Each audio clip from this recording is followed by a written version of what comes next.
Hi guys, welcome to my channel notice with government job চ্যানেলে আপনাদেরকে আবারও স্বাগতম। বন্ধুরা, আবার আপনাদের সামনে লেটেস্ট ভিডিও নিয়ে হাজির হয়েছি, তাই দেখতে থাকুন। বন্ধুরা দেখুন, এই ভিডিও থেকে কি ডিটেলস আপনারা পেয়ে যাবেন। দেখুন এখানে ডাব্লিউবিপিতে আবগারি কনস্টেবল যে নিয়োগ চলছে বন্ধুরা, সেই আবগারি কনস্টেবল ফুল নোটিফিকেশান কিন্তু বেরিয়ে এসেছে আজকে, এবং সেই নোটিফিকেশানটি আপনাদের সামনে আমি তুলে ধরবো। এখান থেকে পেয়ে যাবেন উচ্চতা কত লাগবে, ওজন কত লাগবে, পরীক্ষার সিলেবাস কী আছে, এবং শূন্যপদ কতগুলি আছে, এবং কোন কাস্টে কতগুলি শূন্যপদ রয়েছে, এবং এক্সাম ফি কত লাগবে, সমস্ত কিছু পেয়ে যাবেন এই ভিডিও থেকে স্টেপ বাই স্টেপ। তাই দেখতে থাকুন প্রথম থেকে নিয়ে শেষ পর্যন্ত। এবং যদি আপনি এই চ্যানেলে নতুন হয়ে থাকেন বন্ধুরা, তাহলে এরকম লেটেস্ট ভিডিওগুলির আপডেট পাওয়ার জন্য সবার প্রথমে আপনার কাছে নোটিফিকেশন পৌঁছে দেওয়ার জন্য চ্যানেলটিকে অবশ্যই সাবস্ক্রাইব করে পাশের বেল আইকন ট্যাপ করে দেবেন, তাহলে পেয়ে যাবেন এরকম বিভিন্ন ধরনের লেটেস্ট ভিডিওগুলির নোটিফিকেশন সবার প্রথমে। তো চলুন বন্ধুরা, শুরু করা যাক আজকের এই ভিডিওটি।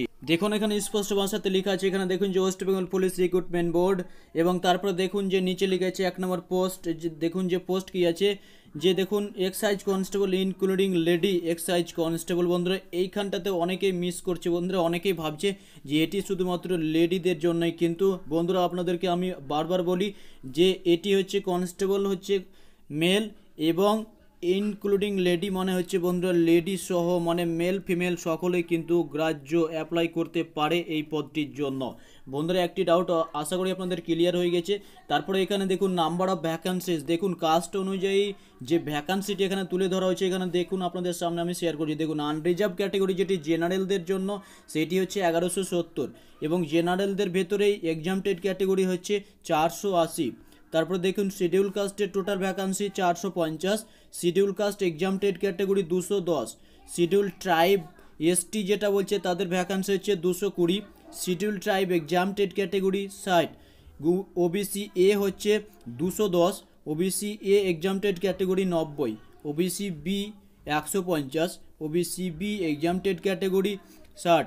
এইভাবে বন্ধুরা টোটাল ভ্যাকান্সি কিন্তু এখানে 3000। তারপরে দেখুন বন্ধুরা এখানে এলিজিবিলিটি ক্রাইটেরিয়ার কথা যদি বলা যায়, দেখুন এলিজিবিলিটি ক্রাইটেরিয়া আপনাকে অবশ্যই ভারতীয় হতে হবে। দেখুন তারপরে দেখুন এজ, যদি এজের কথা বলা যায় এখানে 1/1/2019 হিসাবে দেখতে পাচ্ছেন, 1/1/2019 হিসাবে বয়সটা হতে হবে 18 থেকে 27 বছরের ভেতরে, এবং তারপরে আপনি কাস্ট অনুযায়ী কিন্তু ছাড় পাবেন। দেখুন কাস্ট অনুযায়ী সরকারি নিয়ম অনুযায়ী যেমন ছাড় পাওয়া যায়, তেমন কিন্তু এখানে ছাড়ের ব্যবস্থা করা হয়েছে।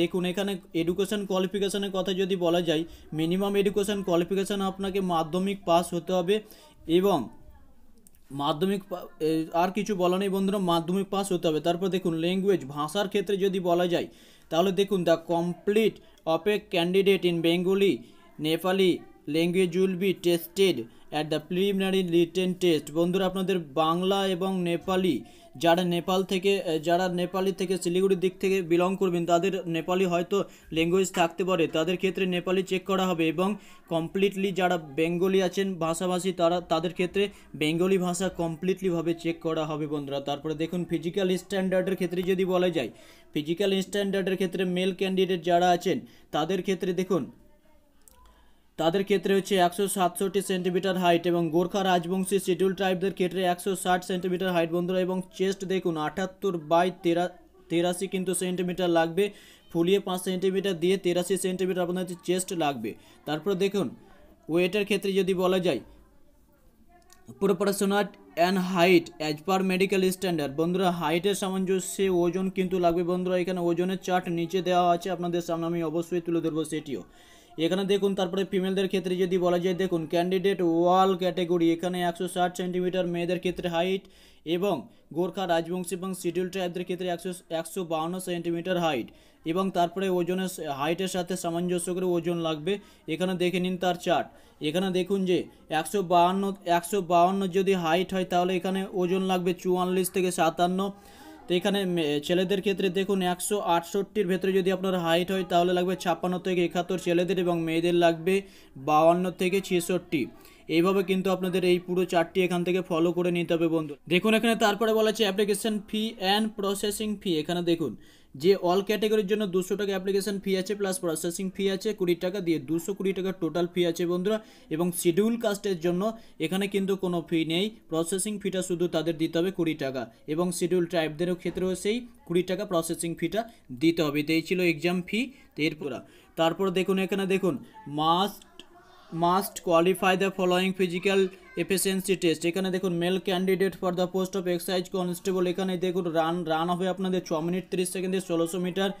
এবং তারপরে দেখুন ফিমেলদের ক্ষেত্রে, মেয়েদের ক্ষেত্রে রান হবে 400 মিটার হচ্ছে 2 মিনিটে। এই হচ্ছে পুরো প্রসেস। তারপরে দেখুন selection post of method of recruitment, দেখুন প্রথমে আপনাদের রিটেন টেস্ট পরীক্ষা হবে প্রিলিমিনারি 100 নম্বরের। এই 100 নম্বরের পরীক্ষা হবে এমসিকিউ টাইপের প্রশ্ন হবে। এই 100 নম্বরের পরীক্ষাতে কিন্তু আপনাদের দেখুন দুটি ভাষাতে দেখুন টেস্ট অফ ল্যাঙ্গুয়েজ বেঙ্গলি এবং রিজনিং এবং অ্যাওয়ারনেস টেস্ট হবে 50-50 করে। এই নিয়ে আপনাদের 100 নম্বরের পরীক্ষা হবে। এখানে নেগেটিভ দেখুন, নেগেটিভ থাকবে কীরকম দেখুন, এখানে কিন্তু 1/4 নেগেটিভ থাকবে বন্ধুরা। 4টি ভুল হয়ে গেলে 1 নম্বর কিন্তু আপনার পাওয়ার নাম্বার থেকে কেটে নেবে। এই হচ্ছে পুরো প্রসেস আপনাদের সামনে তুলে ধরলাম। তারপর হবে ফাইনাল তারপর হবে পিএমটি এবং পিইটি এবং তারপরে ফাইনাল রিটেন টেস্ট হবে। বন্ধুরা এই হচ্ছে পুরো প্রসেস। যদি আপনাদের এই ভিডিওটি ভালো লেগে থাকে তাহলে অবশ্যই একটি লাইক করবেন এবং একে অপরের সাথে শেয়ার করতে কিন্তু ভুলবেন না। এই ভিডিওতে আপনাদের আশা করি পুরো ডাউট ক্লিয়ার হয়ে গেছে এবং যেই কথাগুলি আপনাদের সামনে তুলে ধরার কথা ছিল সেগুলি আপনাদের সামনে তুলে ধরলাম। ধন্যবাদ। আজকে এই পর্যন্ত। পরবর্তী আবার আপনাদের সামনে উপস্থিত করবো, তার জন্য সঙ্গে থাকুন।